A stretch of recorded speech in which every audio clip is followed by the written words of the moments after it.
On today's episode, we'll talk about trusting your operators, the value of being invested, the testament of Ann Lee, Jack Ryan, and of course, your dad calling Cab Calloway to pick you up because your car broke down on the highway. Just a little bit of business before we start. There may be a curse word here or there in this episode, so please listen responsibly.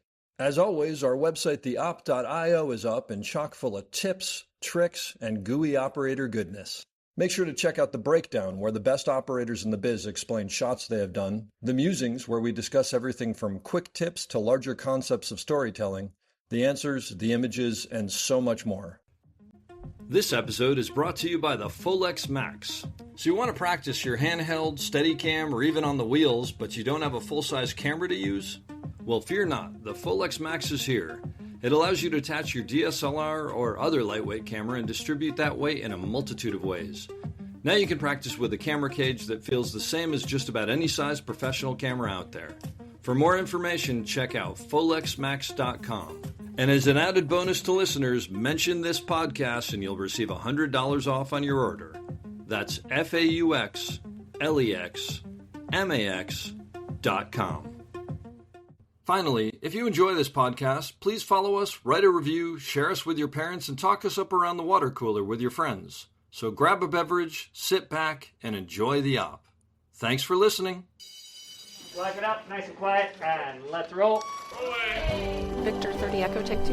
Camera, D-Mark. And camera set. And action. Hello and welcome back to the Op Podcast, the podcast where we talk about operating and the art of visual storytelling. I'm Dave Comides, your host, coming to you from Ponce City Market in fabulous Atlanta, where I am shooting a film with today's guest. A really amazing cinematographer, a great collaborator, a friend, as my dad would say, a mensch, and just a good guy. William Rexer, who's some of his credits, but not all by any means, because the list goes on and on. The Testament of Ann Lee, which if you haven't seen, you should see it, because it's really unbelievable, although it's an interesting movie to watch. Hunters, The Tick, The Get Down, OK Go, The Writings on the Wall, just because OK Go is totally cool, and I want to hear about that. Prime, the list goes on and on. He's really fantastic, and I'm glad I finally tracked him down and got him on the podcast. Thanks for doing this one. Oh, I'm glad to be here, Dave. So, what's your story? How'd you get here? Not to Ponce, but How did I get here to Atlanta with you? Yeah. Well, I got here with you because we worked together a million years ago, right? On Pan Am, and then we worked in Chicago on an opening of a TV show together. Yep. But how'd you get into the business? So my dad was a theatrical producer, and before that, a vaudeville tap dancer. Well, your dad was a vaudeville tap dancer? Like vaudeville up on the stage? Yeah. As a kid? Up until World War II, and so until he was 19, and then he went and fought in the war. Oh my God. Then he came back and did a couple of RKO pictures as a dancer. No way. Then he became an agent and producer and manager. That's amazing. So I grew up, and my mother had a children's theater program out in Long Island.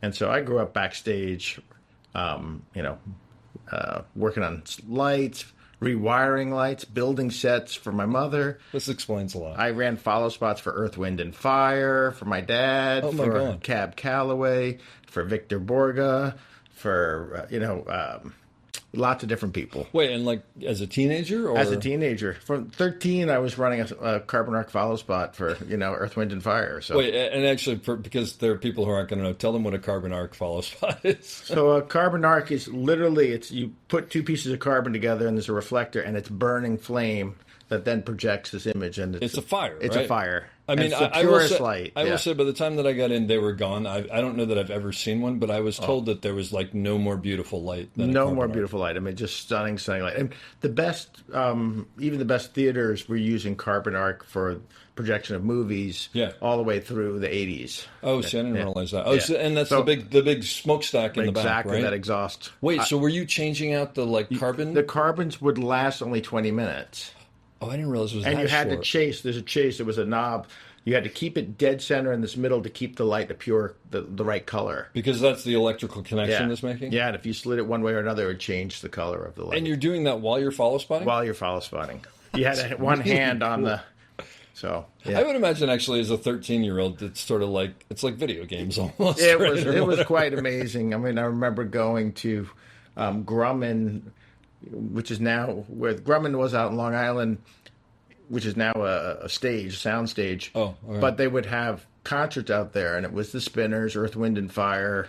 And I'm up there on a platform with this as a 13-year-old, so it was pretty awesome. And all the other people, I'm assuming, are adults who are doing this. Most of them were Most of them, adults, but my father tried to figure out. I'm one of 8 kids, Okay. so my father was always trying to figure out how we could, contribute to the money at home. Maximize the profits. My brother led the Macy's Day Parade as a Charlie Chaplin character one year. We there was millions of things. We were a vaudeville family. So he was like vaudeville through and through. Yeah. That's really cool. Wait, so Cab Calloway, though? My dad represented Cab. My dad knew Cab when my dad was a kid because my father's agent was this guy, Willie Weber, who ran the Cotton Club. So my dad was a kid. He grew up on 188th Street in St. Nicholas. Oh, my gosh. He was in the heart of it. Yeah. So that's really cool. After the war, he came back and became an agent, and then he started representing people like Cab. That's amazing. So did you, I knew Cab my whole, my father and I put together the tribute at Lincoln Center, at Kennedy Center, and at Telluride for Cab, and it was pretty extraordinary. So when you were doing that, it probably wasn't even, I'm sure it was amazing, but it's like, no, that's the guy I know down on the stage. Like, I was driving home from college in a pickup truck, and my car broke down. My father said, and it was right by the Westchester Airport, and my father said, I'm going to call Cab. He's right there. Not a cab. He's going to call Cab Calloway to come get me. So, yes. That's so great. Yeah. So, my childhood was not the normal childhood. Definitely, but that's pretty cool. Yeah. So, that's my cool. earliest thing I did with lights, I was probably 11, and my mother had all these Fresnels, and they had to cut the asbestos leads off them and rewire them. And so, that I was covered in white asbestos dust and Oh, jeez. Wow. But were you a film kid? Like, were you into film or just? So my dad had, he was in Guam after the war ended, after World War II ended, and he set up a little theater there. So he had 2 16 projectors, and which he ended up bringing to our home. Okay. And so when we were kids, he would go to the New York City Public Library, and he'd bring home Chaplin, Keaton. 16 millimeter prints. 16 millimeter prints. So cool. And we would be... So I grew up thinking that was normal as well. And then there's a little theater that originally was just above a store in the town that I grew up in, Huntington, Long Island, it was called the New Community Cinema. And it was just a group of film nuts who would get together, and they would show a foreign film and then sit around and talk about it. That's awesome. So, I saw The Tree of the Wooden Clogs there in 1978, and I was like, oh, my God, I want to do this. Oh, this is a movie you told me about that I want to see. I haven't seen this. So maybe I'll see it this weekend. And then and the beginning of Ann Lee is reference from that. Yeah. But that film, I saw that film there, and I thought, wow. This is what I want to do. This is what I want to do. I went to college thinking I was going to go into medicine, and I thought that film you could only really do as a hobby. But that was the first film that really turned me on. Did you think at that time, I want to shoot, or I want to direct, or I just don't, I just want to be involved? I just want to be involved. Okay, yeah.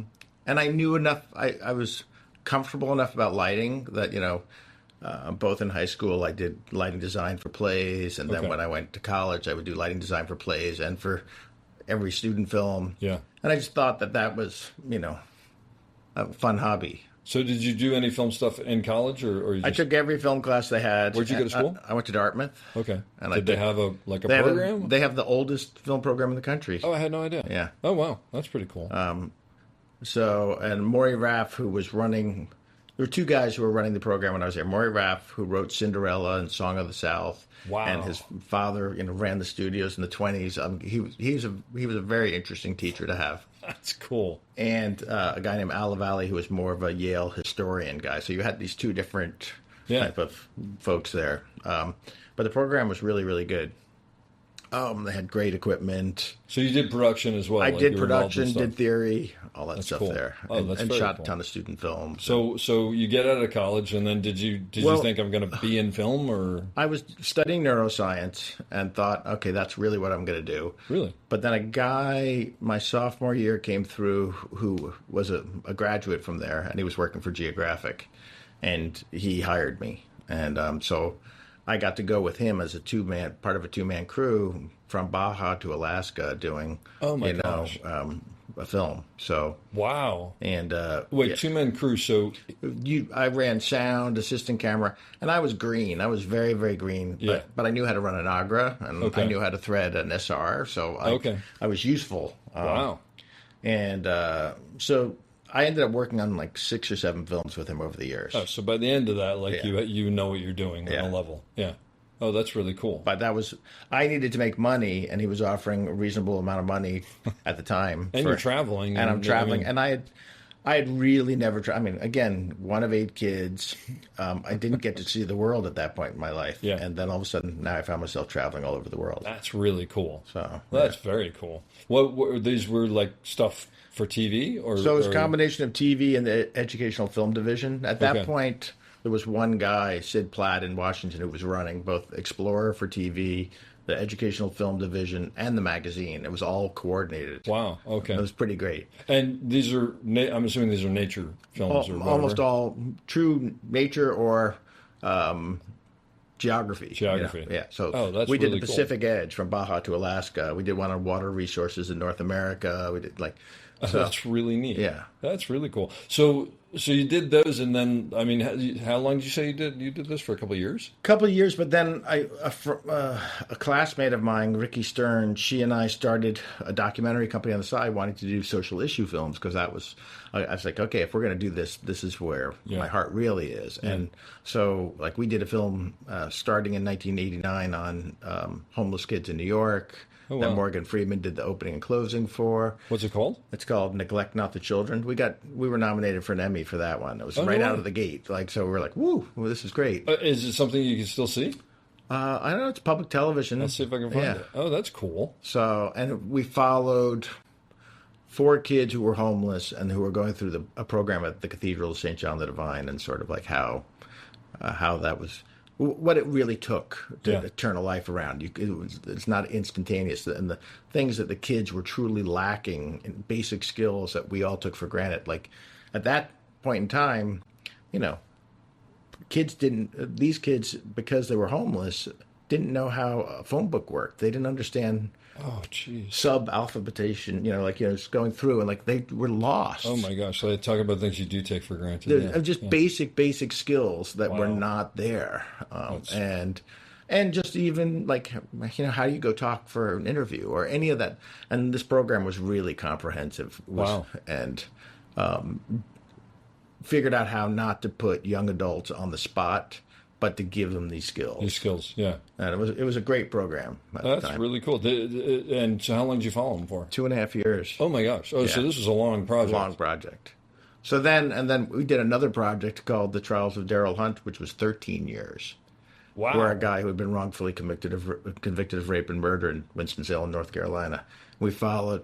So these were committed projects. Yeah. Where we Absolutely. do lots of other things in between. Ricky went off and worked for HBO for years, but we all had these projects that we were committed to. That's and really took cool. long periods of time. That's So- really amazing.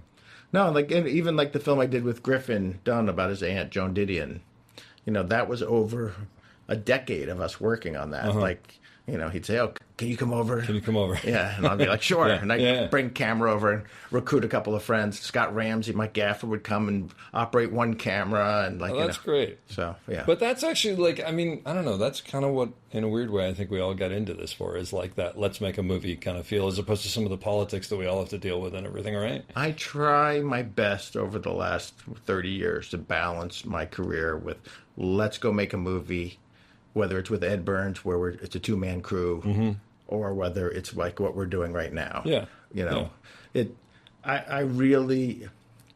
I don't know how to not do that every now and then to recharge. Yeah, well, you need the passion projects, right? And Ann Lee is a hybrid. Like Ann Lee, we'd had lots of let's go make a movie where it'd be just 2 or 3 of us. Yeah. And then other times where it was the whole machine. Well, so since you brought it up, let's talk about that. Yeah. Because that movie was, I don't know when this comes out, how many people have seen it. It's not an easy movie to watch. No.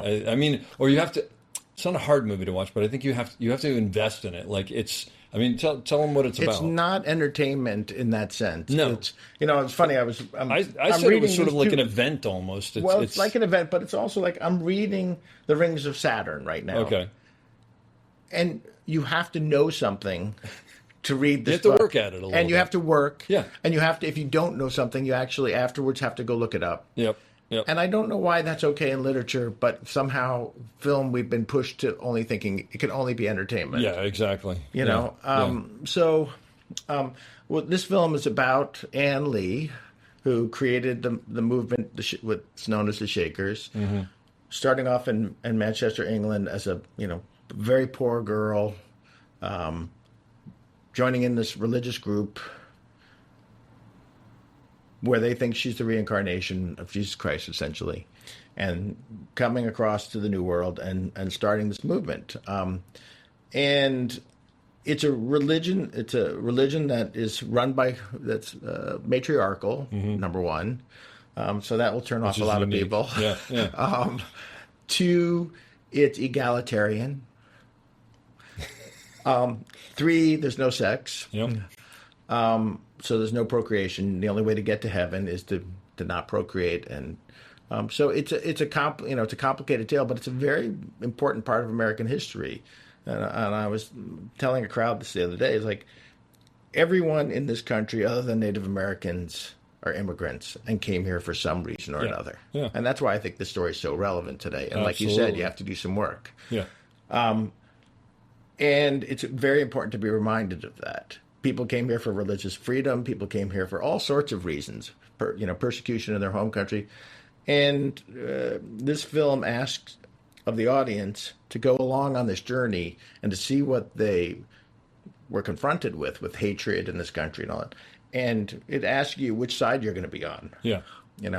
In a musical, in a feminist musical. It's funny because you told me that it was a musical, and then I don't think it's a musical.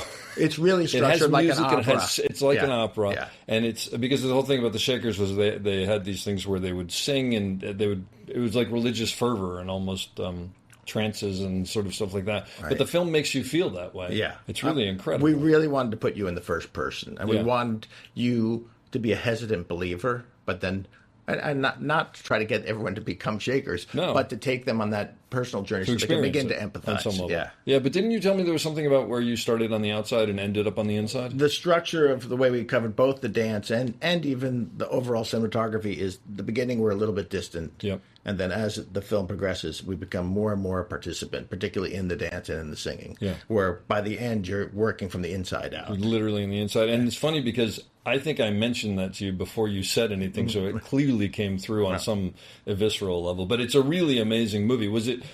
How long did you guys shoot it for? Total number of days were 34 days. Which A majority was in. it feels like an epic, so I don't know how It you was did that in totally 34 insane. days. I mean, Mona and I did 10 weeks of prep in Hungary. So, and probably over a year while we were doing other projects, 2 TV series, we did prep in the United States. Yeah. So, and we worked with the dancers in the United States before we went to Hungary. Okay. So there was a lot of prep. Mona acted out, and it's a way I like to actually work. I use Artemis. We go read the script over and over and over and over again. We make all of our notes all over the script about the tone of what we want to do.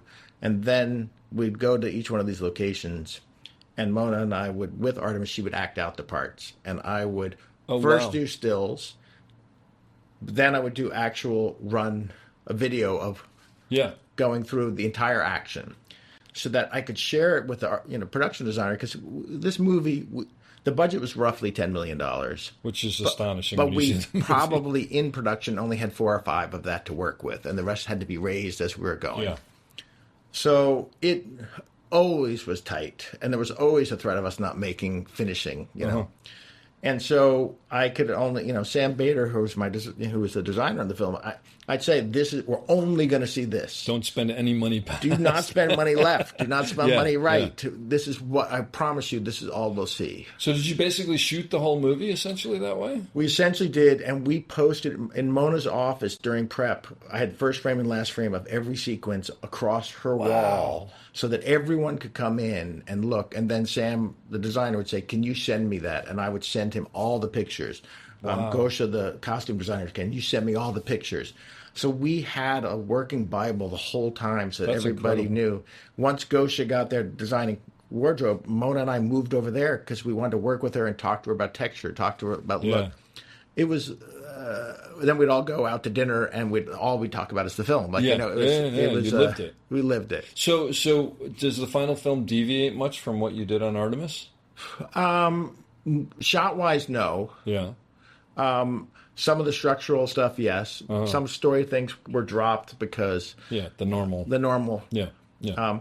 And there were some things that were just not practical because an Artemis phone is only this big. Yeah. Yeah. And yeah. but I had, and this is a show about operators, and so I mean I had Sam Ellison, who I don't know if you know, but I don't know. he's you'd love him first of I all. actually probably will talk to him because it was an amazing. He it was is an incredible amazing. film. Yeah. And, you know, I would be doing something with Artemis, and then I turn to him and I say, can you do Can you this? do this? And with the dancers, I would try to always work and be giving our choreographer saying, this is the bulk of the camera that's going to be traveling through. So she understood that. I So the got you. dance would be designed not with that knowledge that was happening. That's why Especially in New towards York, the end when you're in it. Yeah. Yeah. Yeah. Oh, that's smart. but, you know, I'd be going from the ground following Amanda up to mid, and then I'd say, can you do that with a Area Cam LP? Yeah, And he, Oh, that's right. And this was shot on film too. We shot on Yeah, film. Yeah. So you say he's amazing. Tell me why. What does that mean? I mean, you don't specific to him or not. What? one, he's fearless. Okay. Two, there was nothing that I did that he didn't do better. Well, that's always a plus. So when I was doing something with Artemis, I'd see it, and I was always surprised by that one-to-one relationship that he could get with an actor. That he did. I don't know. There was this intuitive thing. You know, it's what I talked to you about on this. Is like when I'm talking about, I think this should be on Steadicam right now because I want that one-to-one relationship. I don't want the dolly grip in between. I want it only you. Yep. Yeah. And I work that way. You've probably noticed. Like Yeah. I Well, I appreciate it. I'm watching the performers when they're rehearsing. I'm looking for the best vantage points. I'm looking for what's working to tell the story. But then I also want the operator constantly to be feeling the breaths of the actors. I want them 100. So I would never put a headset on a human being who's operating a camera. Say that again for everybody because I want everybody to hear that. Say that again. I would never, ever put a headset on an operator, particularly a Steadicam or handheld operator. I mean, when we're on a crane, it's a different thing. Crane is a totally different obviously. story. Yeah. But because I want you to be in tune with every breath because how can you be intuitive? How can you guess where they're going to go next? How the actors each time are living this moment and bring something new to it.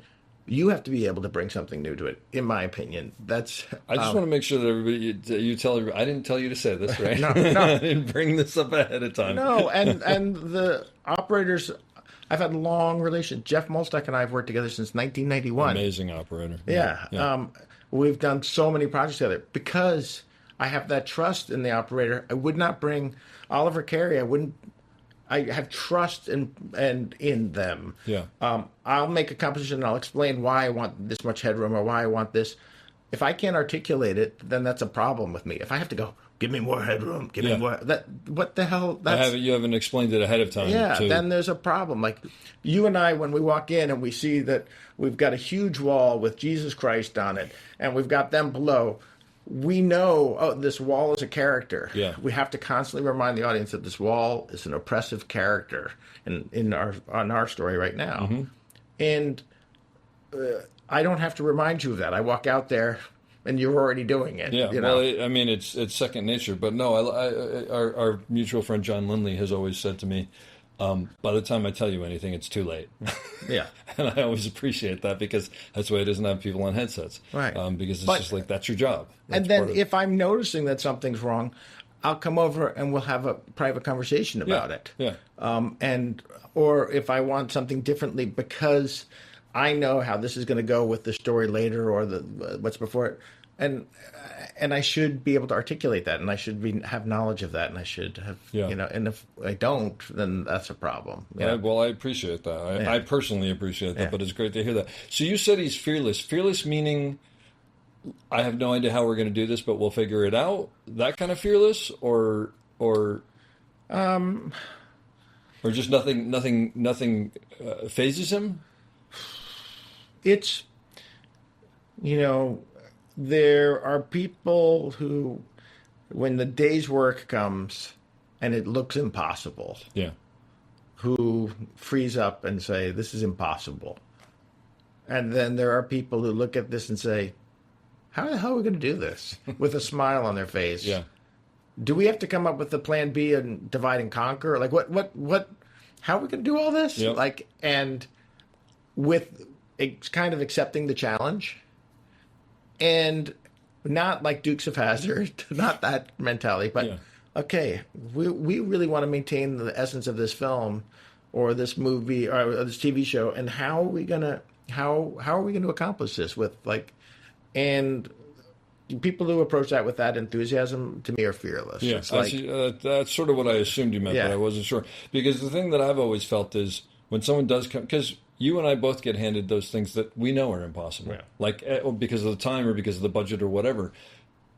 And I think what you have to realize, at least what I do, is I go, okay, I'm probably never going to get exactly what we're talking about, but how do I get the essence of what we're talking about? Or how do I do enough of it that it makes the person pitching this feel, we got it. Right. We got what I'm looking for. Well, and we had the situation was it yesterday, where I had been told that we weren't allowed to move the wall and have actors up there because it's not safe. Yeah, a huge wall on this set. That's right. Yeah, massive wall on the set, second floor. Yeah. That's right. Actually, I love this. And then they're rehearsing. And they say, "Oh, but you can't show the wall because the painting should be more advanced, and we don't want the audience to see this just yet. Yeah. But we need to cover this entire scene up there." So we can't move the wall. We can't show the wall, and the people are right next to the wall for the entire scene. And so I don't say, Yeah. I'm listening, I'm watching the rehearsal, I see what they're doing, and I quietly run over to the stunt guys who had said no to it before. I said, "You see how many people are up there, what we're doing. Would it be possible to move the wall this time? And if do you have enough safety staff to be there?" And they're like, "Yes." I said, "All right, let me go talk to the grips and see if it's..." And I quietly went over and talked to the grips, and the grips like, "We can do it. Yeah. We don't have all the right construction people here today, but we can manage them." I'm like, "All right, great." Then I go back up, I finish watching the rehearsal, and then I make the suggestion to the director, and he's like, "Oh, that would be great." And then you and I come up with a way to achieve it. But that's the fearless thing that I'm talking about too. It's like we can look at all these things as impossible obstacles, or we can constantly be thinking about what new opportunities did they afford us. Yep. Yeah. Well, and actually, but when you told me how you did that the other day, that made me laugh, because what I liked about it was sometimes there's that group think of, no, this can't be done. But then when you break it down to the parts, you find that there's actually no specific person who's saying it can't be done. It's just this larger element that's come together. And when you break it down, you realize, nobody seems to actually have something that stops us from Well, this. then what was really funny is when we were doing it, the production designer came to me and said, "You're not allowed to do that." And It's already done. I said, "It's too far gone, Andrew." And actually, by the way, for the record, the stuff that we got was some of the best stuff we've done. Yes. And I think there were times within the last couple of weeks where both of us have been like, if only we could get the camera here, we could get some interesting stuff. So there you go. Yeah. You did a lot of stuff in that movie with glass vistas that I'd love to tell people about. Lee Tuck in London did the This takes place in 1600s? It's 1500s? No, it's 17. 17? Okay, yeah, I don't know because remember they come and the Revolutionary War is That's happening. right. Oh yeah, of course, yeah. So yeah, she was born in conscripting 1738, people, and then she came to. Okay, so 1770s or something, Yeah. 76, yeah. So we had to recreate Manchester, England of that period. Mm-hmm. Then we had to create New York City of that With no period. money. Yeah, with no money. Yeah. And then we had to do sort of upstate New York. And Mona said to me right away, she's like, "I don't want this movie. This movie should not look like a period drama that you're watching on HBO or on it. This is it's not a fable, but it's a it's really almost like a biblical story, you know. Yeah. And she wanted it to feel otherworldly and transport people to a whole new place. And so we immediately started talking about, okay, we're going to use old film tools and old film tricks and old film styles, and we're going to shoot on film. Yeah. We're not going to do CG backings or anything like that. So that was never even in the equation. It was not in the equation. So Sam Bader, the production designer, and I had this crazy idea that we're going to use old glass plates. Really, actually, I'd go shoot a Vista. We'd send it to our artist. They would then project it. They would paint a glass plate. Then they would send me that plate back. I would mount it. I would go back to that location at the exact same spot. And you'd have to recreate it exactly, and right? Shoot it. And so wait, back up a second. So you're going back to that location. You're putting the glass plate up on like C-stands or whatever it happens to be, and then you're literally just moving the camera until it lines up with. So this was the original concept, and so I shot the plates. The artist painted.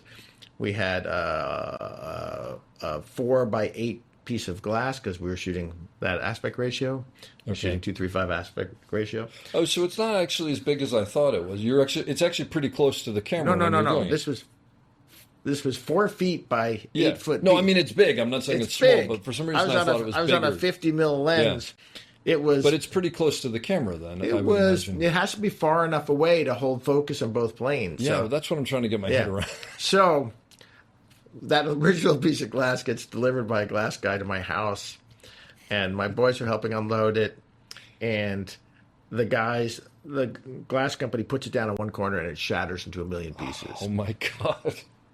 So all this work was just...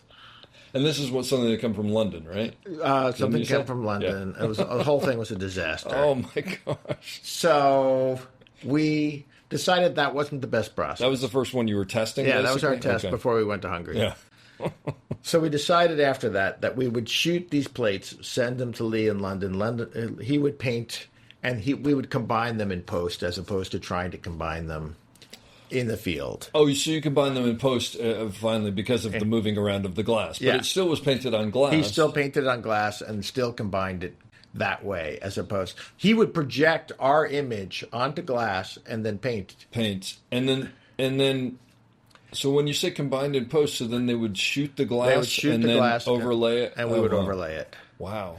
And so one of the things that drove me crazy about certain movie, and I won't mention the movie Napoleon, was that not honoring the planes of focus. Like, if you have something that's in the foreground in focus and the midground falls off, and then you want to see pyramids in the background, they should be soft and way out of focus, Your optics demands that. And a history of cinema demands that. Yeah. So we were very conscious of that, of like, okay, what is the plane of focus that should be in focus right now? So, we'd paint. So would it be Manchester painting out of focus? No, he would paint Manchester, England in focus, and then I would make sure that when we were photographing it, we'd get different levels of focus and non-focus. Focus was at 6 feet as opposed to infinity or whatever. And so, it looks unbelievable. It is so cool. And again, it doesn't feel real, but it feels painterly. Yeah. And it feels like an old movie. Yeah. I mean, it has that feeling to it. And we really tried at the beginning with the opening credits to say, you're watching something different. Yeah. And, please, you are going to be doing a little bit of work on this. There's no question about it. And also, as we talked about, the sound design is it's overwhelming, but it's overwhelming in a good way. I mean, it envelops you. It was another process that I think could benefit a lot of independent films. Daniel Bloomberg, he won the Academy Award for The Brutalist. He's an amazing composer. He's an amazing human, a good friend. But he was on set every single day. He's in the movie all the time. He's the bald guy in the movie who's you see him a bunch. He's a minister with Tim Blake Nelson. Yes, I know who you're talking about. Yeah. Oh, okay, all right, gotcha.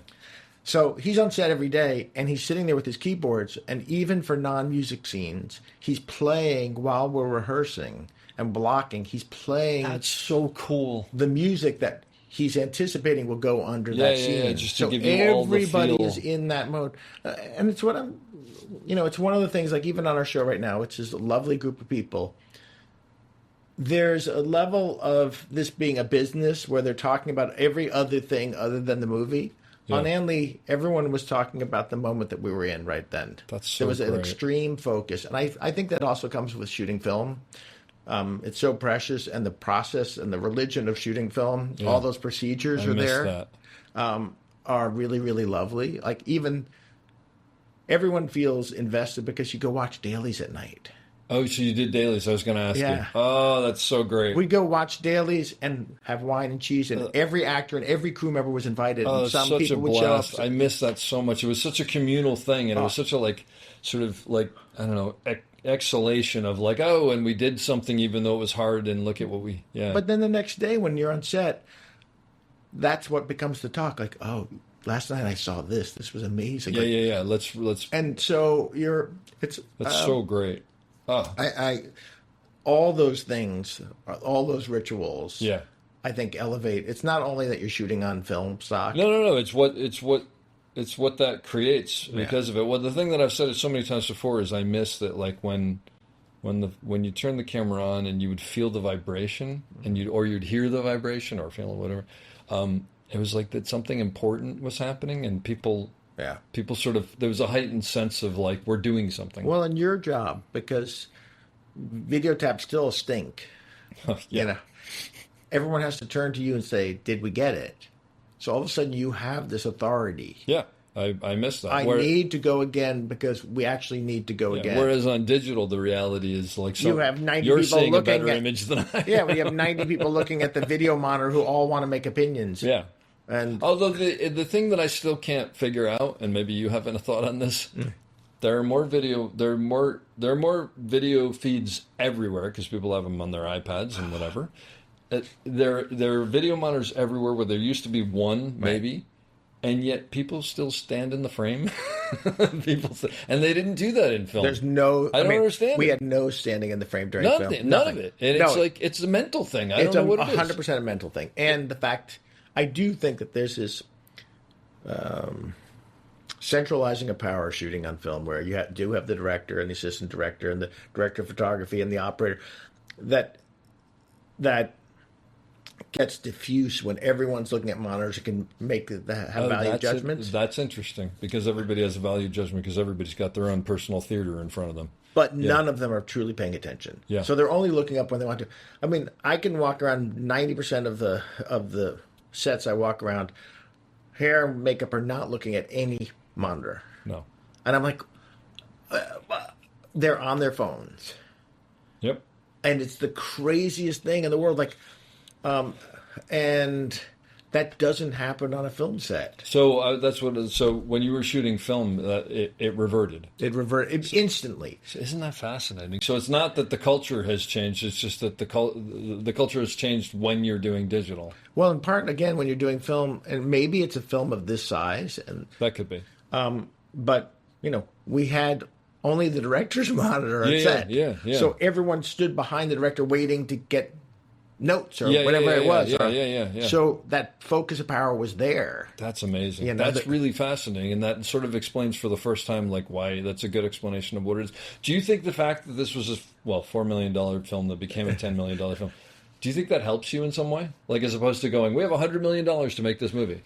Probably. Like you have to be scrappy. You have to be scrappy, and you have to hire like-minded people. Yeah. You really have to be very conscious, and it actually attracts like-minded people. I mean, my first assistant on that, Yuri, in Hungary, I'd worked on Jack Ryan, and he was the same on Jack Ryan, though, actually. He was, very focused, very, he's a contemporary of ours. He's not, a 40-year-old. Yeah. He grew up in film, so he has that discipline still. That's cool. But it's, I don't know, it's funny. I think everyone who worked on it in the United States, anyone who worked on it in Sweden, I tried to include in the American Cinematographer in the sort of weekly magazine when I asked John Larson, who did the U.S. portion with me as a first assistant, I brought in Michael Burke to do some operating on it as well, and and I asked everyone to participate and send me a note about what their experience was on it. Oh, I was that's trying to cool. include it. They included some of them. They didn't include everybody. Yeah, sure. But it was funny to hear, like, the Swedish gaffer Jonas said, like, this after doing 3 or 4 days with these guys in Sweden, it was why I got into cinema, why I got into the film really? business. Oh, that's He's so like, after great. 40 years, I had to return to this to be reminded. This is what it is. And I do think That's so great. there's like a scrappy nature, but there's also, I don't know, and maybe that is specific. We had a really good director, Yeah. and we had a really great leading woman, Sure. Amanda. She's amazing. Not only is she an amazing actress, but the way they act on set and the way they treat everyone around them. There's no question who's in charge, and there's no question who you are, whose vision you're trying to accomplish. But their inclusive nature at the same time is infectious. That's fantastic. It's really, they both of them have a real, I don't know, it's a very special skill. They know exactly what they want. And I mean, like Mona and I rehearsed every single clearly. frame, Yeah. but somehow everyone in that room Yeah. felt heard and But don't you think that when that happens, and it's rare, unfortunately, when that happens, but when it happens, that everybody's invested then, and then just everybody's going, no, I can't drop the ball. Like, Yeah. There's no, I don't care. no, there's not a single I don't care human Yeah. being on the set. Because even if it's something where they're like, this doesn't have to, but that's what they want, and I respect these people, so I want to give them what they want. Oh yeah, and when you have every department head doing that, like when you have like Gosha, who's doing the costumes, running in the middle of a rain sequence and fixing something and running out and saying, now we can go, like, and getting dumped upon. Yeah. Like, and it's infectious. It really is. Yeah. Oh, that's fantastic, and you can feel it in the movie. Now you have a cameo in the movie. I do have a cameo. Which we were watching the movie, and I think there are 2 shots of you, one back to back, and the first one came out, and I'm like, wait, and then I was like, wait, is that Will? And then you were gone. Was that enjoyable, or did someone twist your arm to do My that? arm was totally twisted. Mona had said from the beginning that all of the all the key members. Oh, is that right? So, because I don't know the other Yeah. people, so there are other people in the movie. Yeah. Okay, gotcha. Sam Bader, the production designer's in. That's great. Somehow Sam Ellison escaped being in it. I don't know how he did. Okay. I don't think he was going to shave his beard, and he was yeah. Yeah, but was it fun to do it, or It was totally terrifying, but I had good, Well, the reason that I ask is I ended up not doing it, but on the ER Live episode, Oh my God. I was supposed to. I was being a camera operator, and they wanted at one point they had this thought of me doing the lines of and I went to Tony Edwards' house, and we went. He worked with me, and he's like, first of all, you're terrible, but we're going to make you better, but you're not supposed to be good, that all, and I learned my lines and whatever, and then when we went to do it, I mean, it was a fiasco because of course I have to be like, I'm giving lines in my ear, they're going, I think it's a little soft, you gotta zoom in, and I'm like, this doesn't work at all. But on top of it, when I went to speak, it was this weird thing of like, I'm not supposed to talk while the cameras are rolling. Did you feel that at all? Was it weird to... Oh, it was totally weird. I mean, the Lewis Pullman put up yesterday on Facebook or Instagram me in the wardrobe I'm giving notes to the shot that I'm going to be in. I'm like, no, that's got to be a long lens over there. This is gonna, and he posted it. I was like, oh my that's God, great. I I'm gotta find fully that. in wardrobe. That's so great. Oh, that's great. I love that. Well, anybody who hasn't seen this movie, you should really see this movie, and if you can, see it in 70 millimeter because it's gorgeous. I want to ask you about the OK Go video. Okay. So remind me, this is which Called The Writing on the Wall. Okay. And it's sort of when it's not the Rube Goldberg one, but it's where everything has to line up, and then you can tell what it is, and then as soon as you go, you see it's three-dimensionally and is it off. all one take? It's all one take. Okay. And they used either take 53 or 54. I can't remember. Oh my God. And we did 57 takes. Wow. So my son is 23, and it was his 13th birthday the day that we did it, and we did like 27 hours. So he came. Wait, you did that many takes in one day? In one day. Well, more than one day. So the way we set it up, Aaron Duffy was the director, and he's an amazing director. With the OK Go guys, they kind of all co-direct with it. Did they come up with the ideas? This was a collaborative idea. Okay. It was their broad idea, and Yeah. they're really smart. I mean, they're Clearly. yeah, I mean, and they have to be. and they bring in collaborators to work with them on it. Okay. But this was a month of building each one of the Wow. pieces, and we were in a warehouse space in Brooklyn, and I set up each. I came in with a camera for each spot where it resolved, where the thing. Oh, I see. And I left it Yeah. there,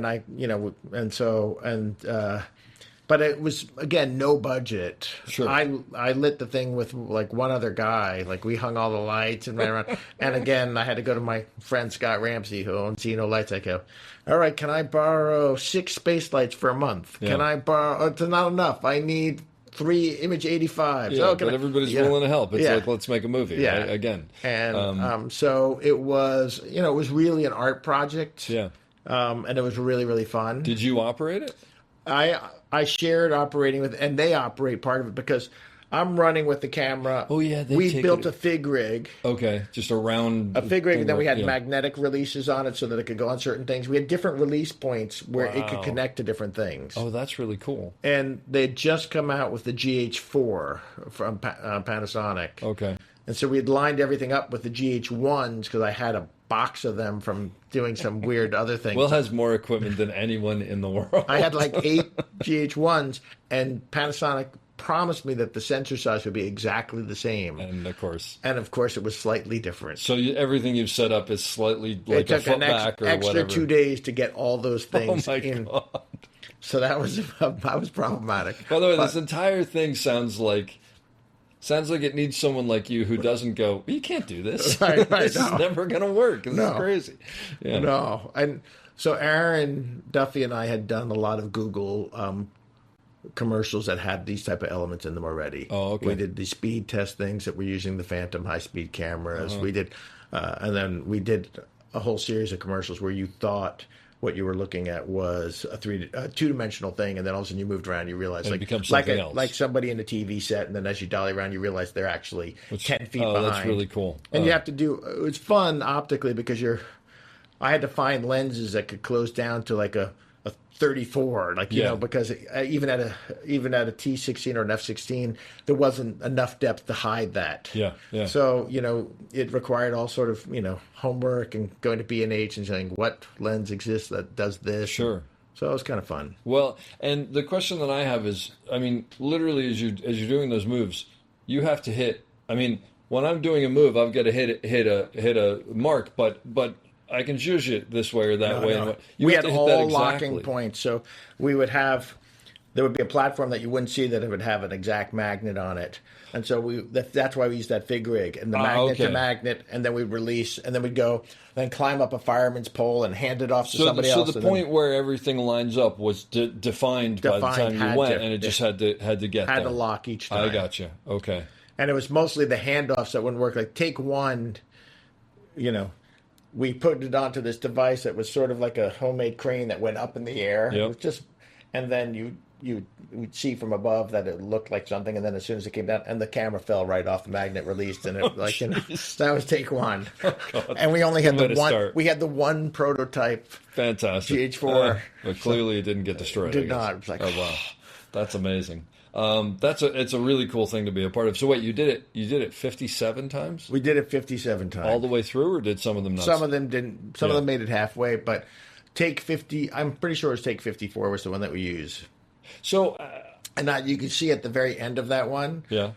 I come out and say, "Let's do it one more time." Oh, is that right? Yeah. Oh, that's great. I'll have to look for that. I'll post the video on the page when we put this up. So, this goes to other things as well, but take 42. You haven't gotten it yet. Yeah. I mean, I'm assuming by then you haven't gotten any that work. No. Okay, it's not just that you didn't like it. Yeah. How do you? What's the mental game to that?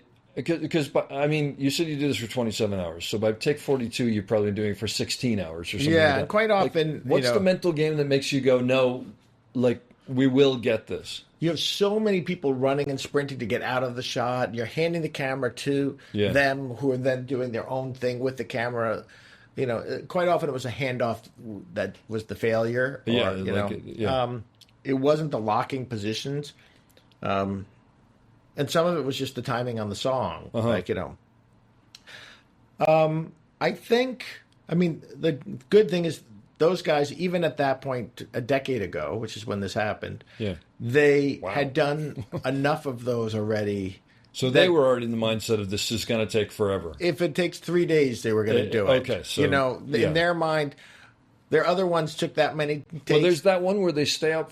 It takes a week or something like that. It's a time lapse. They're nuts. Yeah, I mean, they're are. great guys. And like, it was my son's 13th birthday. In the middle of all that chaos, he came running in, and they all lined up with him and took a picture with him. And then, like, you know, that's great. So you know, they're really good guys. So it comes from the top. Yeah. But have you ever had anything, changing subjects here? Have you ever had anything that you've tried to do that just did completely fail? You know, you kind of threw that question to me before, and I was trying to think of one. And I really, I mean, as crazy as it sounds, no. Okay. But not everybody does. Well, let me. But I've certainly had situations that I've been really, really sad about. Like, well, let me tell you the question behind the question, which may help that. Because what I'm always interested in is when you do fail, and whether it's a colossal failure or, they were happy, but I'm miserable with this. Like, how do you get up the next day and go, no, I can do? How do you not let it get to you? Because what I found when I was, you know, and some of this podcast is geared towards people who are sort of starting their journey. Right. And you have those things where it's like, you go home and you're like, I'm going to get fired. Yeah. Like, I'm terrible and whatever. And I'm always interested to hear, like, how do you go... How do you compartmentalize that, put that in a box? And because I know I've done things before where, you know, it's been a really hard shot. And I mean, I did this huge West Wing shot where it was literally perfect until the last 20 seconds of a 3.5 minute shot. And I hit the camera with my knee. And I had to put that in a box because I knew that if I went upstairs to start again, and that was in my mind, I would never be able to get through it. And so I usually ask people that because I'm always interested to know, like, how do you mentally move past that? Well, and I could see for operators, that's really, because, you know, and I've done a lot of 11 and 12 minute takes where it's really a huge challenge like Absolutely. that. And there's also that mental thing of, like, breaking those things up into smaller pieces just so you can mentally handle it, right?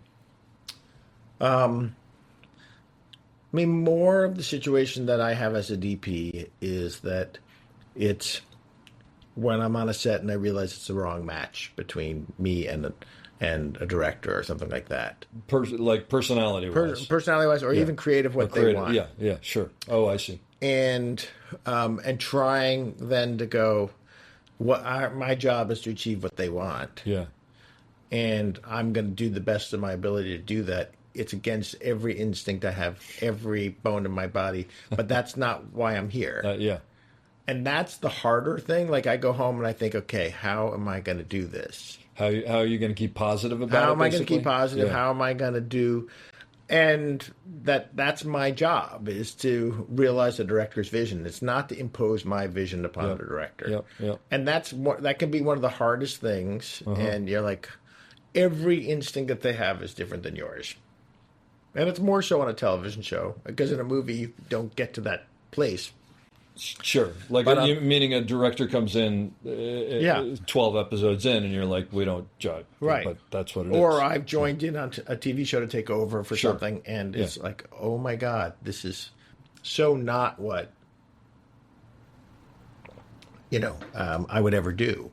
But I have to, you know.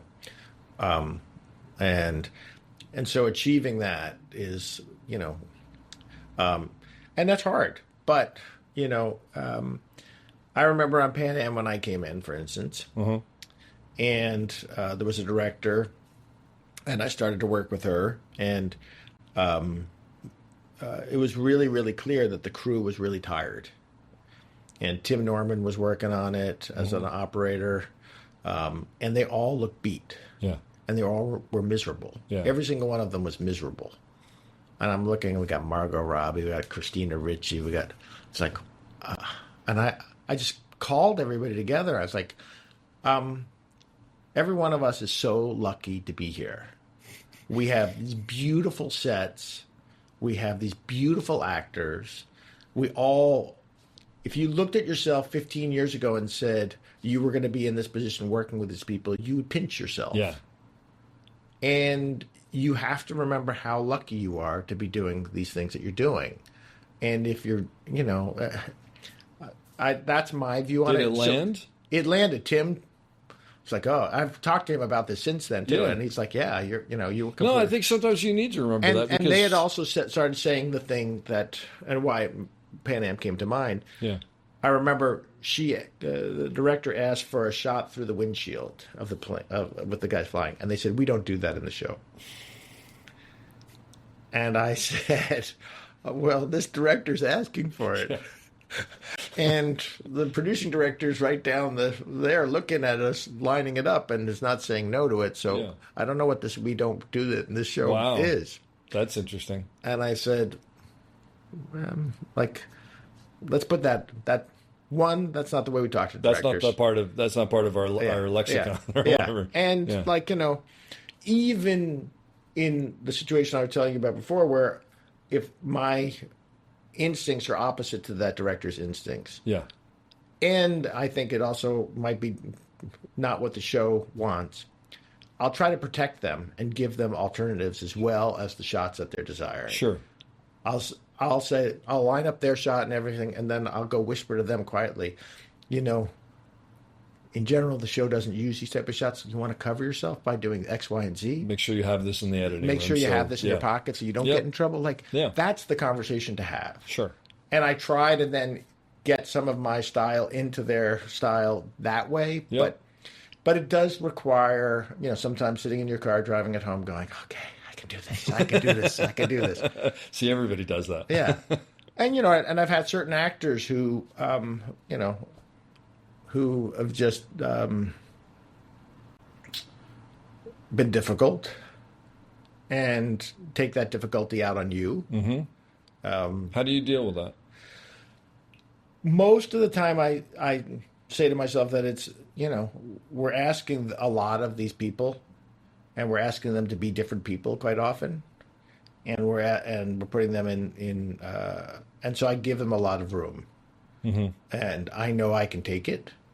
So, if somebody starts screaming in my face and their spit's hanging from my glasses because they're yelling, I don't take it personally. Yeah. Because it can't have anything to do with me. No. Like, it really They don't doesn't. even know you. Yeah. Yeah. I mean, it happened day one on the show where I took over for another DP. Yeah. And the actor was literally, the spit was hanging from my glasses. And my God. And every operator, everybody was like, and I was like, it's going to be all right. Let's do one take of this, and you come look at it with me at the monitor. Yeah. And so, but, they're, we're asking a lot of them all the time. We're asking them, we're putting them in really awkward positions. We're making them vulnerable. You and I are not the ones that are seen by millions of people afterwards and I have to say that I've been working pretty much since 1985 to now, and I've only had 2 situations like that. That's a pretty good track in my record. entire, and both of them were for several weeks or months. Mm-hmm. Yeah, but one of them was very apologetic afterwards, and the other was not. And both were going through a lot of stuff. Well, our mutual friend Tommy Shalami, I asked him a similar question, and he said, I always remind myself that this is someone who's absolutely frightened, either of what they have to do or something in their life or whatever. They were both terrified, and I knew it right whether away. You recognize it or not. He just says, I always remind myself of that, and I go, and just like someone who's hurt, I would try to have empathy for them or whatever. And that's sort of that. I never thought about it that way, and I thought, oh, that's really smart. Yeah. Do you get nervous when you get a job? Always. Really? Yeah. After doing this since 1985, you still get what is it the same nervousness that it was in 1985, or does it change? It's different because my expectation for myself is much higher. Running out doing documentary work, and when I first started off, yes, I was delivering things to either Geographic or to Discovery Channel or to one of those things, and I wanted pristine images and I wanted great. Yeah. But now I have higher standards for myself. So than I did. It's self-imposed nervousness. A lot of it's self-imposed, and it's also wanting to. Can I get inside this person's head? Yeah. This director's head and figure out what they're trying to articulate. Gotcha. And can I do it justice? And sometimes we get, like in this present situation, we have no prep. Yeah.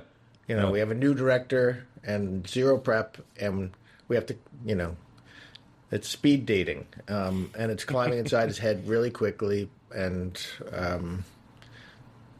but I think we're doing a pretty good job. No, I think we're doing an amazing job. I mean, I always, again, John Lindley, our good friend, has told me for years, your job is just to take what they give you and make it better. And I think that's absolutely what we're doing in this case. But there's a weird thing that I've found, because, I mean, obviously nobody knows this. We're on a show where we had a director who came in literally right at the beginning, and so he has no prep. So he's been prepping as he goes, and you've been doing it on the weekends with him, right? I know, and every morning and every night.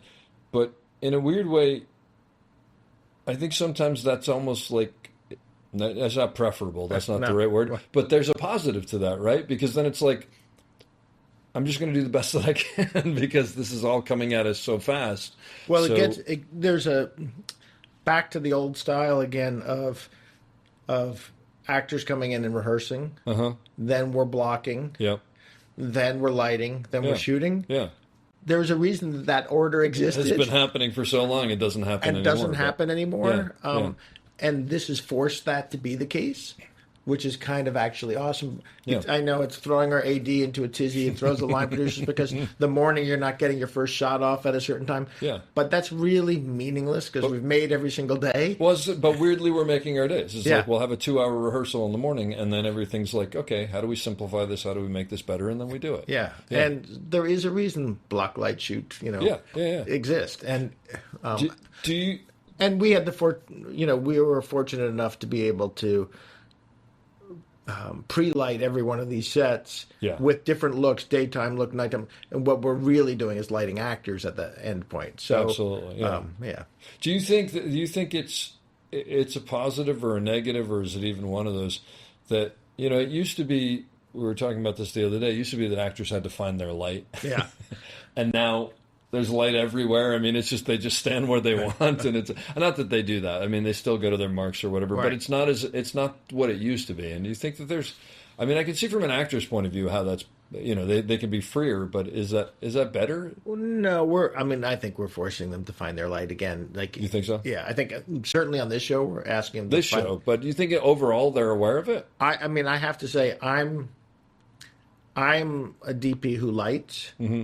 So, we have 24Ks coming through every one of those windows. We're lighting. Yeah. We're not, and it's not, it matters where people are.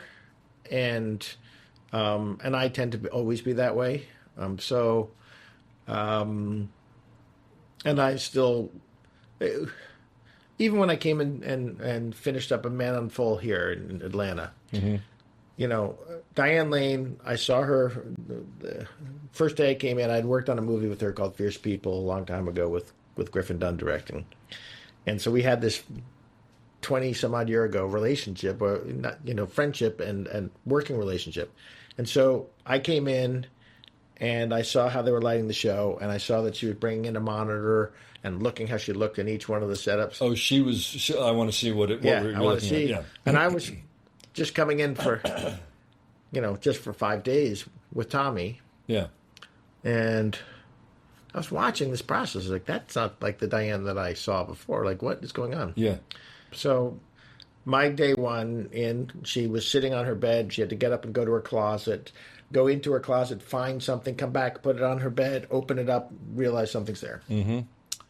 So she's there, and I go, Diane, you remember me? Oh my God! And we catch up and we talk about a mutual friend who has passed and all this stuff. And I said, can I sit where you were, please? And she said, oh yeah. So I lie down on the bed where she is, and I say to the gaffer, okay, we've got to have a light right over here, over here. Block this window light that's hitting her on the face right here. She's standing right over there watching me. Then I get up and I walk over to the closet where she paused, and I look and I say, this part is not important. It's where she's going to with the to grab the box. That's but you're important. doing all this on purpose. And I'm not saying in a this bad out way, loud. but you're letting her know. Then I get to where she pulls the box off. I say she turns to look and see if Jeff Daniels is around, and she's looking at the box, and she turns her head this way, and I say, this is the important spot. Then when she gets back to the bed, and I say, we need a light right there. Yeah. Then I get to the bed, and I put it down here. I said, and then right here, that light has to come up. I do all this. She's watching all of it. She's watching all this. She doesn't leave the room because she stands in for herself for these things. I go through the whole thing. Everyone's lighting. I'm standing there. I look. And then I say, okay, bring it. Can I have second team walk that? And Diane goes, no, I'll walk through all those. I said, okay, I'm just going to run and look at the monitor while we're doing it. She goes, okay. I run over to look at the monitor. She never asked to look at the monitor. Yeah. And then and I said, okay, we're ready. And Tom was looking at me. It's like, she said, oh, let's go. Yeah. And it's because he's expecting her to ask for the monitor to come in and all that. Yeah. And she saw that I was present there, but it's also it's not only, I always go wherever I'm putting the actors because I'm looking at what light's hitting them. Yeah. And I walk through each one of the spots. It's just a habit that I have from film. Yeah. I would normally be sitting there with the light meter. Yeah. Now I'm doing less light metering and I'm doing much more of just looking. And then I go to the monitor and I sit down with the gaffer, and I usually try to have the board operator right near. Yeah. And I'm like, okay, bring this up, bring that down. Yeah, percentages and all that. But because because you've stood there. Yeah. Yeah. And the actor knows that you're protecting them and you're looking after them, and they also fully understand where the light is. When you talk about hitting your marks or hitting the light, they know, oh, that's the spot that he didn't care about. I'm not going to emphasize that. Oh, this is the spot that he saw me do this look. Yeah, that's amazing. And so I think that when you do that with performers, then they're hitting those spots. Yeah. And when you don't do that with performers, if you just light an area and go to town, then they're going to go to town. They're going to go to town, yeah. There's very few actors that don't have some form of formal training that are out there. Yeah. And they respond. I mean, the other trick that you and I know that I do, like if I walk into a room and they're going to do a blocking rehearsal, I always stand where I want the camera to be, because then they'll act to me. Yep. If I stand where I want them to stand, then they can't go there, one. And two, then they'll act against a dead wall in the corner where I don't want them to be. So if I take the dead corner that I never want them to go in and I stand broadly there, then suddenly they're playing to you. They're playing to me. Yep. They're actors, Yeah, but I love that story because it reminds me of, it's the reason why, and this drives me nuts when I go into a TV show or something like that, to fill in for someone or whatever, and the camera operator is on a remote head in another room for the entire time, and it's just like the actors are just out there by themselves. Yeah. And that's for me, that's such a huge part of no, I want to be right in there with them, so they feel like there's someone else there, so they have someone they can ask questions to, whatever, because you basically made her feel like you were on top of what she needed, and I think that's an incredible. It's an incredible lesson. There's no question about that. Well, and you and I also just know, even that relationship with the camera for actors, sometimes you're putting on a 40 mil and you're getting close to them because the actor actually needs that. Needs it, yep. Needs someone there to act with. Sometimes I think, the 65 would be better 3 feet further away, but they're not going to give the same performance because they actually need that and at the end of the day, that's what it is, right? Yeah. Which is, I appreciate that. Do you have a favorite movie or TV show that you've done, like a personal, besides maybe Ann Lee, which you're right now is well, Ann Lee's obviously up there. It always will be, obviously. Yeah, I mean, it's really hard. Like, there are things I did with Ed Burns in the TV series Public Morals that I'm the most proud of that we've done. It was a project for TNT and Steven Spielberg that I hope gets re-released, and there's a whole episode that's never been seen. Oh. It was a changing of the guards at TNT at the time, and they sort of recut them and changed them a bit. And the show is so good. Brian Dennehy, Timothy Hutton. It's a period, 1968, New York City police. I don't think I've ever seen this. I'll have to look for it. Is it streaming somewhere? You might be able to find it on Apple. Okay. But I'll the look cuts for it. are like TNT cuts with 6 commercial breaks where they cut that's out the too wide bad. shots and Jeez. Okay. that type of thing, which is heartbreaking. So hopefully it will get. I hope that Eddie gets the opportunity to revisit it because it was so good. But some of the work in there is just really, really stunning and great, and the cast is great, and it was a sort of magic moment, and I loved working on the Get Down with Baz Luhrmann. Was just like That must have been amazing. so much fun. Is that just like being a kid in a candy store? It was. I mean, it was. We jokingly called it the shutdown because it was Baz Luhrmann. It was Bazmark Entertainment, Sony, Netflix, all trying to figure out how to do this thing, and it was the beginning of Netflix doing their own productions, and it was sort of like, we would get shut down because it was unmanageably large, and then so it took 2.5 years with all this, but it was great, and Baz and Catherine are just like the most lovely human beings on the planet. Having seen his stuff, he seems like one of those people who doesn't ever consider how it can be accomplished. He just lets his imagination go, and then what he did for this is he would edit. Jono, his editor, is this amazing character. They would edit a whole sequence of references. Mm-hmm. Like it could be Singing in the Rain next to all that jazz next to just the sort of tone that he wanted for each one of those scenes. And then we'd shoot. They would take that material as we shot it and lay it over those moments that were already assembled together. So it was like this weird, crazy process. He had this for like every sequence? I mean, or just for... So Baz did the pilot, and then he supervised every other episode, sort of almost like a client with a commercial production. That's amazing. Did you ever work with Eddie Bianchi? I don't think so. He's an older director who's amazing.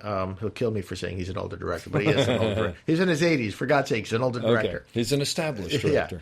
Yeah. But he's an amazing director, and he did a lot of them. Michael Dinner did one. Oh, okay, Michael Dinner.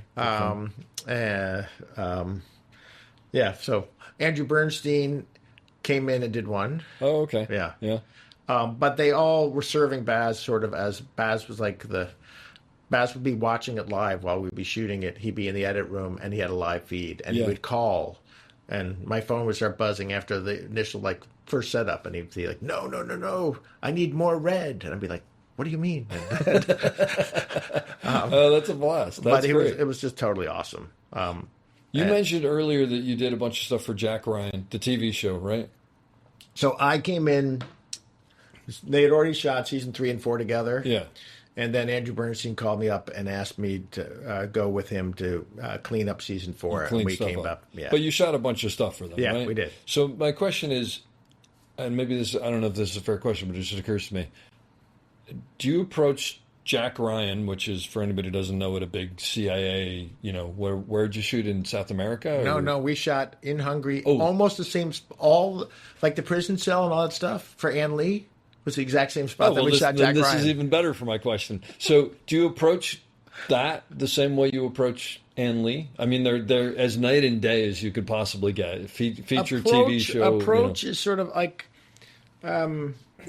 approach in terms of my doing my homework and my research. Yes. Yeah. So I watched 2 seasons of Jack Ryan before I went there to see what this language of the show was. Okay. Andrew had sent me the edits that existed thus far so I do my homework that way, and figure out what's the language, what's missing, what do they need, how can we make this better. In terms of lighting and look and all that, no. I mean, Jack Ryan is completely, like you said, the opposite. Yeah. But in terms of my homework, yes. In terms of using Artemis to frame up things and explain to everybody who was on set, like, okay, take a look at this. Yep. Yes, in terms of taking my scrappy nature. So, for instance, in Jack Ryan, we got there, we knew there was not enough days with Krasinski to shoot the pieces that we needed.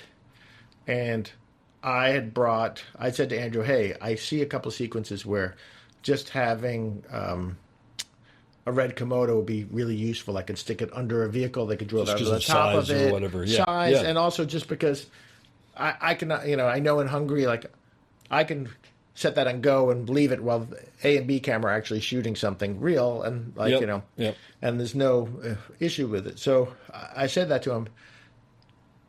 We had these two sequences that were underneath a tractor trailer, and it literally taking place under a tractor trailer. Okay. And it was like, they're discovering a bomb that's hidden at the I Mexican got you. Okay. border Yeah. or something like that. And they were missing this dialogue sequence.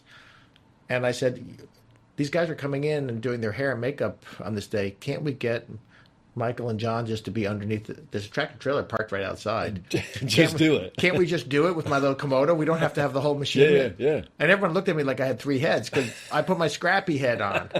And they're all like, sure. And John's like, yeah, sure. Everybody's like, yeah, why not? All right. Yeah. I said, because that's a whole scene that's going to derail. And so we went out and did that sequence while they were doing like their hair and makeup stuff and in a half hour. That's great. And so when you ask, do I approach it the same way? I still have that little scrappy sense of me. Yeah. Well, it's like, and I've seen you do it on this. You realize what's going to sort of screw us down the road, and go, how do we take that out of the equation, or how do we get around that, or whatever ahead of time? Yeah. And that ends up saving you. From an operator point of view, are there things that operators can you don't have to tell me who they are, but have you had operators do things that you think are not what operators should be doing, as far as the way they act, the way they? I'm not talking about landing frames. We assume that everybody can do that. I mean, I'll tell you. So, operators who really only want to be DPs I gotcha. I've had that situation many times where they're, I tend not to work with those people because they're saying, like, don't you think the key is too strong here and this and that and the other, or? No, because that doesn't really affect me, because I'm usually either confident in that or they might be right. Okay. That doesn't bother me. No, it's more of an attitudinal thing on set. I gotcha. Yeah. I like operators who are strong, who help run the set, and who help, are saying to the art department, "Here's what we like." I like all that. That doesn't. And I really like operators who end up having relationships with, and friendships with the cast, because that's the first line of defense. That's the biggest part of it. Actually, Molstock, his friend list is all of these actors we've worked with, where I don't necessarily have that same relationship because I'm running around managing other things. Yep. And I think that's a great thing. B operators, I love, who are standing there watching what you're doing as an A operator and are figuring out how and offering compliments to that. And do it in a respectful way, but are also watching for things that we might be missing. Like if they're not working, because a lot of what we do dictates single camera work. If they're watching out for us, like they'll be watching the monitor and they might go to the art department and say, "Oh my God, there's something back over here. There's something over here." Yeah, you missed this. To me, that is so. the great B operator, because they're studying what you're doing. They're offering, and we might say, no, we can't do that right now. Or no, that's a great idea. Yes, go grab that. Or, but you'd rather have it offered and not need it than not have it offered or whatever. And also watching, because I think the only way you're going to go from being a really good B operator to being a really good A operator is watching. Yeah. On a lot of shows that I do, I essentially have two A operators. And I can leapfrog and I can do stuff and I can make it work. I had Matt Pebler and Jeff on the Tick, and literally I could be jumping from one thing to another, and both interchangeable. Jeff has more experience, but Matt could be running with a Ronin and rigging like a cable cam, and and I'd be confident at the beginning, middle, and end, and so I try in Besta World. I have sort of two strong A operators, Yeah.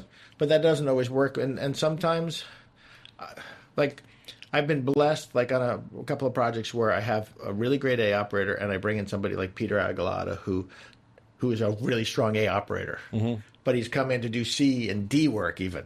And all of a sudden he's offering things and he's watching what everybody's doing, offering brilliant shots that are just great and complimenting the light because he has all that experience. Sure.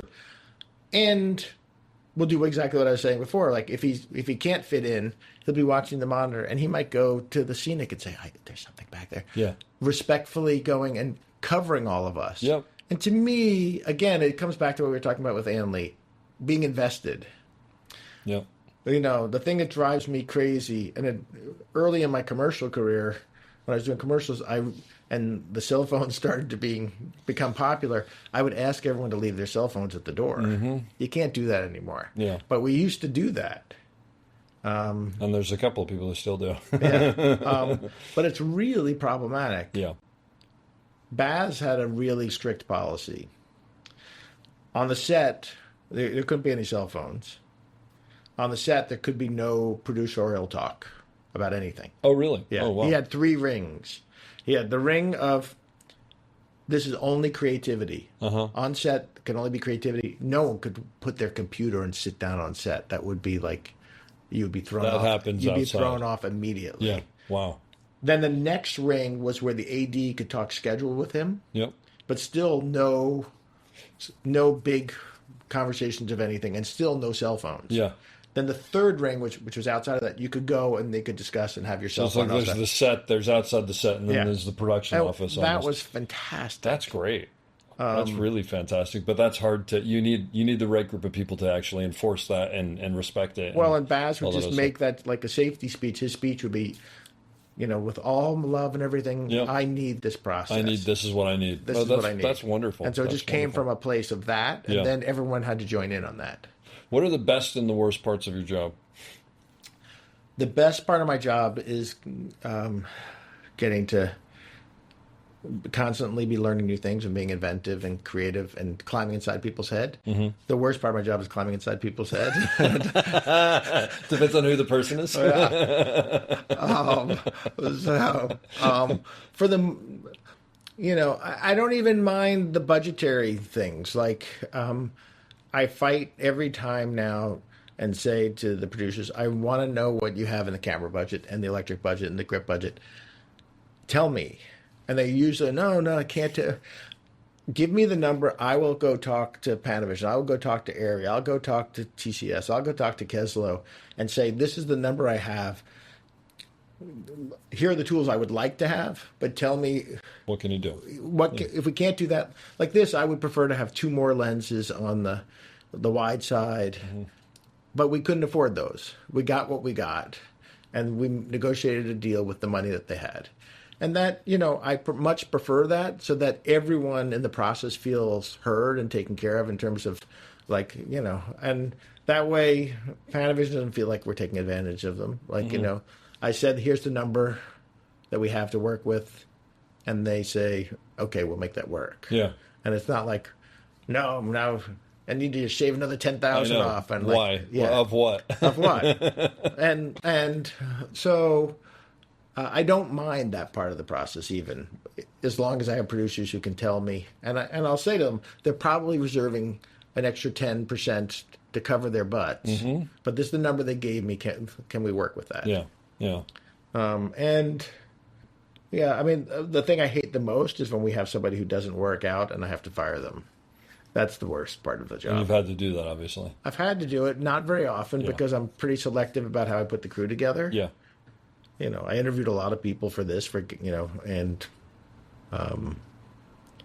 and I always do, and I always try to put together. So you don't get into that situation Yeah. to begin with. Yeah. Yeah. I've been there too, and that is the worst. But it happens. It It happens. is what it is. Yeah, and you try to do it respectfully and try to let people know that it's not. Quite often, it is just the wrong fit. Yeah. So Out of curiosity, if it's not because it's the wrong fit, but it's because there really is a problem, do you share that with them, or do you feel that's not your job? I share it with them. You share it with them? Yeah. Regardless of how tough that is. Yeah. No, I think that's the right thing to do. I think you because have to. then hopefully they grow, and if they can't, Yeah. they can't. Yeah. Yeah, that's a tough one, though. Yeah. No, it's the worst, but you have to do it sometimes. It's part of the job, right? Yeah. It is what it is. Yeah. Well, this has been great. I'm so glad we got to do this. Right. I am going to leave you with the question that I leave everybody with, and you can answer it however you want. Advice you'd give to someone on getting into the business today, and leaving out maybe the state of the business, on how to succeed, and or maybe something you have learned that you wish you knew early on. I have a lot of young people who ask this all the time about how to get in. And my advice used to be go work at a rental facility like a TCS or an Able or a Panavision or an Airy or a Keslow.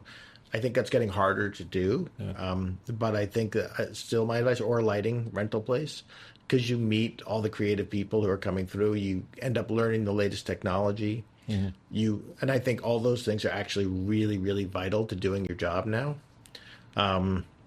And you're much more likely to come up through the camera department if you're familiar with all the lenses and the technology and someone's trained you properly in it. So that's still my advice. But I remember when I was in college and Robert Redford came to talk to everybody, and he's like, first thing is get life experience. Because no matter what aspect you're doing in this job, having some real life experience and having some real work experience outside of this world will make you appreciate this world much better. And people who've come right into this, who have really high expectations of what can be very disappointed. And also, I think having real life experience means you can bring something to the job. So I guess that's my 2 bits of advice. And then something I learned that I wish I had known back. It's funny because this job I'm learning every single day. I mean, I think that's one of the things, is to be totally open. I came out here, I've worked with a ton of new equipment, but Bob Bates, the gaffer here, has introduced me to all these new lights that I had no idea even existed. And some of them are just a different brand of the same type, instead of Light Mad, it's, it's Godox. But all these small little Fresnels and things, and I'm always learning. I mean, I think that's one of the key things, is like I'm taking pictures of each one of these lights, and I'm going online at night looking at what they can do and what they can't do and the attachments that go for them. I think that doesn't matter if you've been at this business for 40 years, you're going to keep learning. And I think always be open to learning, and be open to learning from young people and old people and everybody, because there's old tricks and there's new tricks in this business. And there's 100+ years of history of the language that you have to be somewhat respectful of to understand what you're doing. I hope you enjoyed that as much as I did. We'll be back soon with another great episode. Don't forget to check us out on theop.io for all sorts of information on operating and storytelling. So thanks for listening, and have a great day.